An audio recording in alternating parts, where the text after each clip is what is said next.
अस्सलाम वालेकुम फ्रेंड। आज का हमारा टॉपिक है properties of a set. Previous lectures में हम सेट्स, उसकी टाइप्स और how many types to expressing a set discuss कर चुके हैं। आज हम डिस्कस करते चलते हैं इसकी प्रॉपर्टीज़ के बारे में कि सेट की कौन कौन सी प्रॉपर्टीज़ हमारे पास मौजूद होती हैं।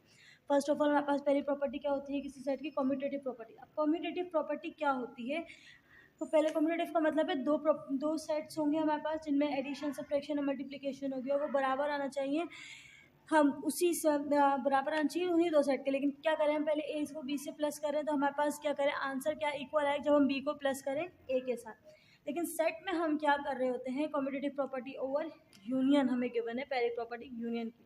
अब इसमें हम क्या बात कर रहे हैं कि भाई क्या करें, हमारे पास दो सेट हैं, जैसे सेट ए और सेट बी। दो सेट है, अगर हम सेट ए का यूनियन लेते हैं सेट बी के साथ तो हमारे पास उसका आंसर जो है वो बराबर आना चाहिए, इक्वल आना चाहिए किसके, जब हम सेट बी का यूनियन करें सेट ए से। अगर इन दोनों का आंसर इक्वल आता है तो हम क्या कहेंगे, भाई हमारे पास कौन सी प्रॉपर्टी गिवन है, commutative property of union. Second property हमारे पास होती है कम्यूटेटिव प्रॉपर्टी ऑफ इंटरसेक्शन। अब कम्यूटेटिव प्रॉपर्टी ऑफ इंटरसेक्शन हमारे पास क्या होती है, भाई वही बात है कि पहले हमारे पास कोई दो सेट होने चाहिए, जैसे सेट ए और सेट बी। अब हम सेट ए का जब इंटरसेक्शन करें सेट बी के साथ तो हमारे पास इसका आंसर क्या आना चाहिए, इक्वल आना चाहिए किसके, जब हम बी का इंटरसेक्शन करें ए के साथ, किसी बी सेट के एलिमेंट्स का इंटरसेक्शन कराएं ए सेट के एलिमेंट्स के साथ।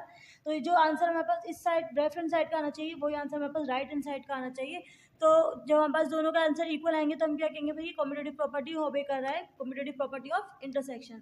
थर्ड प्रॉपर्टी हमारे पास होती है एसोसिएटिव प्रॉपर्टी ऑफ यूनियन। अब एसोसिएटिव प्रॉपर्टी ऑफ यूनियन क्या होती है, भाई इसमें तीन सेट की हम बात करेंगे, एक सेट ए, एक सेट बी और तीसरा सेट हम जनरली कहते थे सेट सी है हमारे पास। अब इसमें हम क्या करेंगे, पहले हम क्या करेंगे, सेट बी का इंटरसेक्शन यूनियन करेंगे सेट सी के साथ, बी का यूनियन करेंगे हम सी के साथ, फिर इन दोनों का जो आंसर आएगा बी यूनियन सी, इसका यूनियन करवाएंगे हम किसके साथ, ए के साथ।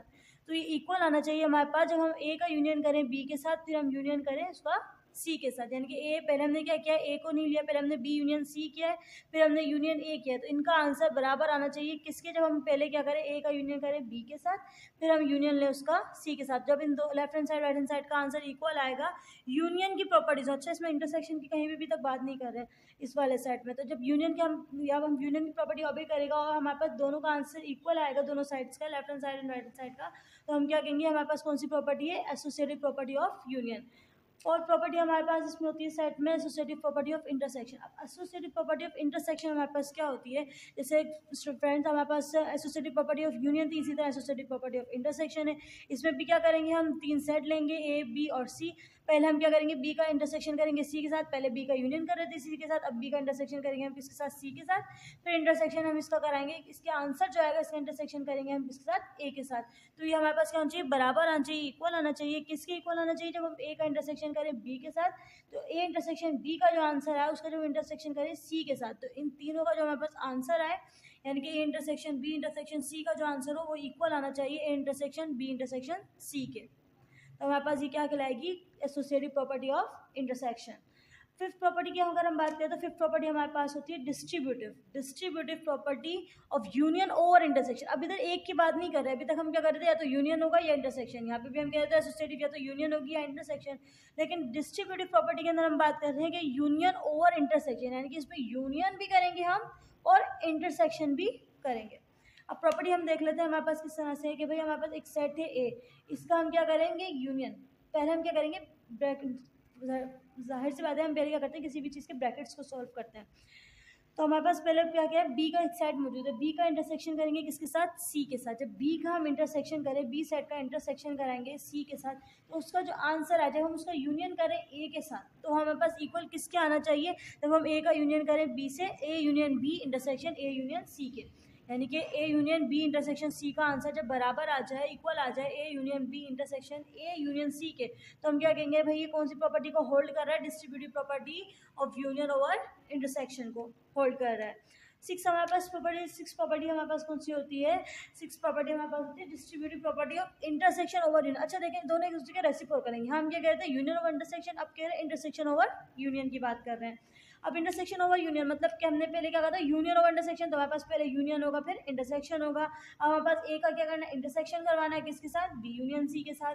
हम क्या करेंगे, पहले बी का यूनियन लेंगे सी के साथ, बी के एलिमेंट्स का यूनियन करेंगे सी के साथ, तो उसका आंसर किसके, और फिर हम क्या करेंगे उसका जो आंसर आएगा उसका इंटरसेक्शन करेंगे किसके साथ, ए सेट के साथ।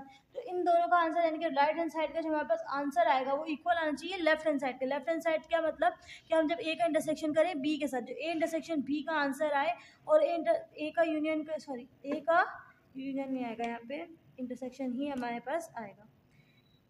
ए का इंटरसेक्शन करें बी के साथ और ए का इंटरसेक्शन करें सी के साथ, तो इन दोनों का जो हमारे पास आंसर आएगा यानी कि ए इंटरसेक्शन बी का और ए इंटरसेक्शन सी का जो हमारे पास रिजल्ट आएगा उसका यूनियन करें हम, तो इन दोनों का यानी कि आप समझ लो ए इंटरसेक्शन बी का आंसर हमारे पास आ गया ए और ए इंटरसेक्शन सी का आंसर है हमारे पास बी। जब हम इन दोनों का यूनियन लें तो हमारे पास आंसर क्या आ जाएगा, ए बी।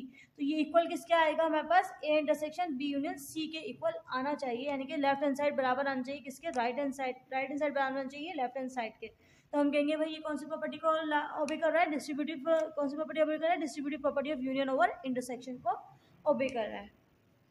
अब हम वन बाय वन इनके क्वेश्चन सॉल्व करते चलेंगे। पहले हम यूनियन की प्रॉपर्टीज को सेटिस्फाई करेंगे इंटरसेक्शन को, तो हम तमाम की तमाम प्रॉपर्टीज को आप स्पेसिफिक सेट्स के ऊपर डिफाइन करके देखेंगे।